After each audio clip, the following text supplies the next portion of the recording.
আজকে আমি বানাবো একটা তরমুজের প্লেট। তার জন্য দেখো প্রথমে অনেকটা মাটি নিয়েছি, বেলনার সাহায্যে বেলে নিয়েছি। তারপরে আমি তরমুজের যে পিস হয় সেরকম টাইপের করে কেটে নিয়েছি। এরপরে আমি মাটির সরু রিং তৈরি করে চারধারে ভালোভাবে অ্যাটাচ করে দিয়েছি, যেহেতু আমি এখানে প্লেট বানাচ্ছি সেই জন্য। এরপর প্লেটটির চারধার কিন্তু খুব ভালোভাবে মসৃণ করে নিয়েছি।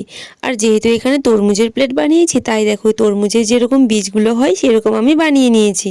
এরপর এই প্লেটটা শুকিয়ে নেব এবং শুকিয়ে যাওয়ার পর রং করব। আর দেখো একদিন রাখার পর কিন্তু খুব ভালোভাবে শুকিয়ে গেছে।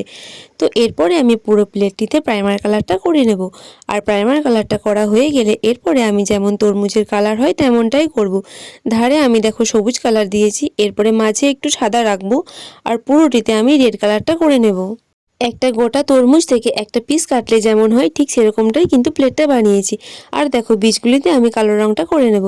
তো আমার প্লেট রেডি। এই প্লেটটা তোমাদের কেমন লাগলো কমেন্টে জানিও। আজ তবে আসি, টাটা।